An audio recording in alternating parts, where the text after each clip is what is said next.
These protesters are not backing down. A day after facing off with riot police armed with tear gas, rubber bullets and water cannon, massive crowds have returned to the streets. From Yangon to Mandalay, tens of thousands of people are making their opposition to the coup known. In Naypyidaw, hundreds of government workers marched in support, while there are reports of police joining protests in the east. ညီမတို့ကဆိုရင် generation set လေးဖြစ်တော့ပထမဆုံးအနေနဲ့မဲပေးခဲ့ရတဲ့လူတွေဖြစ်ပါတယ်ညီမတို့ကမှပထမဆုံးမဲပေးခဲ့ရခြင်းပေါ့နော်ဒီလိုမဲပေးခဲ့ရခြင်းရဲ့ပုံစံကိုမတရားပါဘူးလို့ဆိုပြီးတော့ဒီယူဆသွားပြီးတော့ဖတ်တယ်ခံရတဲ့တော့ညီမတို့ရဲ့ဘဝမှာလည်းဒါပထမဆုံး protest ပေါ့နော်ဆန္ဒပြရခြင်းလေးဖြစ်ပါတယ်ဆိုတော့ညီမတို့ဒါမျိုးပထမဆုံးလေးကိုတော့မလိုချင်ဘူးပေါ့နော်ဒီလားအဲဒီတော့ကြောင့်မလို့ညီမတို့ရဲ့ leaders တွေကိုလည်းအမြဲတမ်းလွတ်ပေးပြီးတော့ခါကြတော့ညီမတို့ရဲ့ဒီ The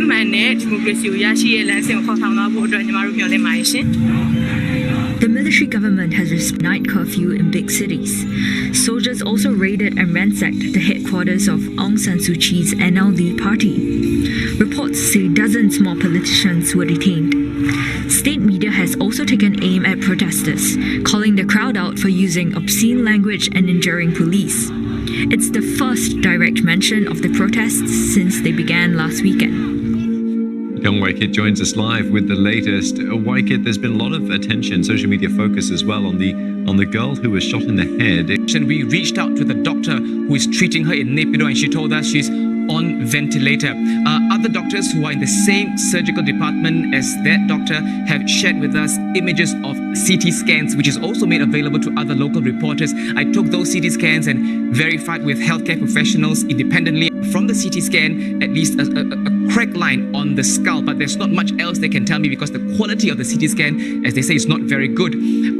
This, of course, has sparked a lot of concern and outrage online. Local media say that police had shot her in the head while she was in a demonstration in Naypyidaw yesterday.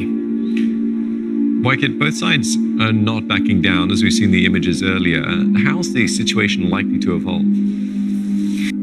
One, the internet. As you've seen earlier, one of the interviewers at the protest say that they are Generation Z, which means to say they're very good at using the internet. And this is a very key point here because if you look back at 1988 and 1962, there was no internet and it took the authorities just 1 or 2 casualties, at least 1,000 in the first few days of those protests.